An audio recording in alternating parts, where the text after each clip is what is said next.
I do want to shift gears now and just talk about some other general principles that are pretty important that explain why it's valuable to invest your time studying financial history and developing greater fluency in it.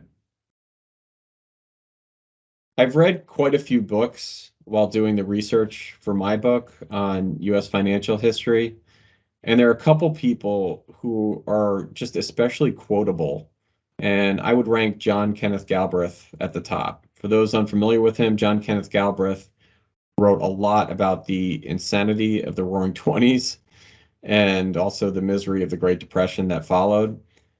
What he came to appreciate was just how important it was to understand financial history because in his research, and I've experienced a similar thing, he just saw the same things repeat over and over and over. And lamenting about the public's lack of memory, he said, there can be few fields of human endeavor in which history accounts for so little as the world of finance. Past experience, to the extent that it is part of memory at all, is dismissed as the primitive refuge for those who do not have the insight to appreciate the incredible wonders of the present. It's impossible for me to do a better job of emphasizing just how important it is for financial professionals to understand financial history.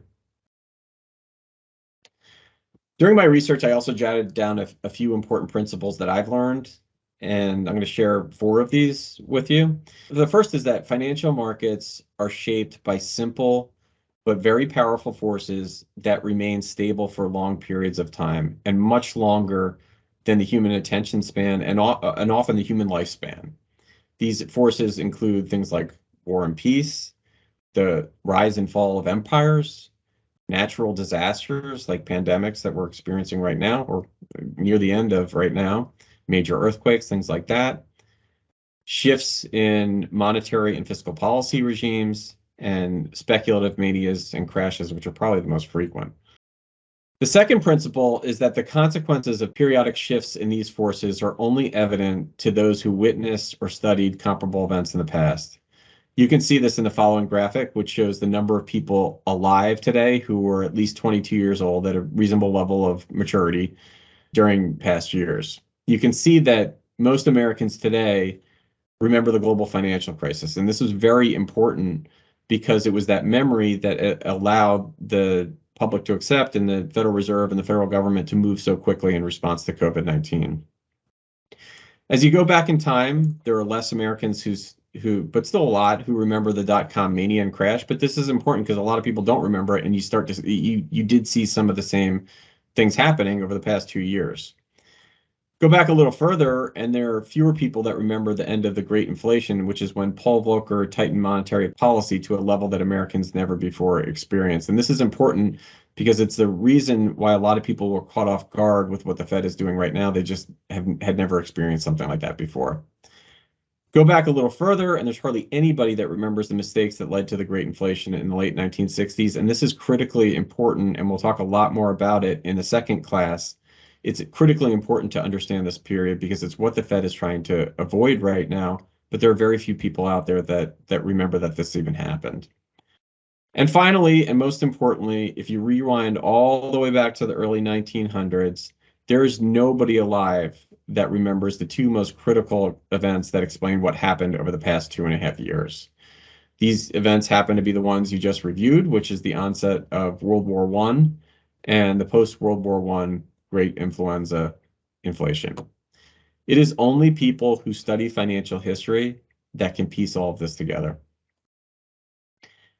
And the reason why it's important to piece it all together is because when investors limit their knowledge to their own life experience, it makes it very difficult to foresee the consequences of emerging events. The text box you see in the middle of this page shows a few examples of mistakes people have made over the past 2.5 years because they lack an understanding of history. Example, in March 2020, a lot of investors sold stocks, went to cash, because they didn't realize that it was highly likely that the Federal Reserve and politicians would do everything possible to avoid a depression, which would have happened if they didn't act.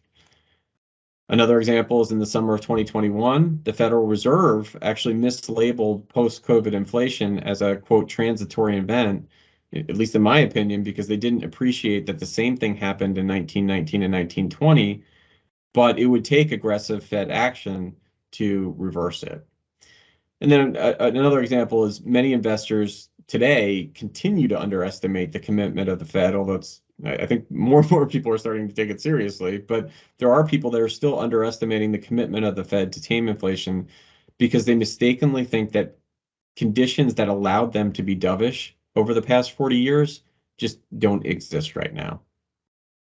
In other words, this time is different. It's not unprecedented, but it is different than what most people remember. Finally, the last principle, studying the past really does enable you to envision the future with greater clarity. That doesn't mean that you can predict it with precision or exactly, and definitely not get the timing exactly right, but it can help you to narrow the potential paths and inform your perception of the likelihood of each path.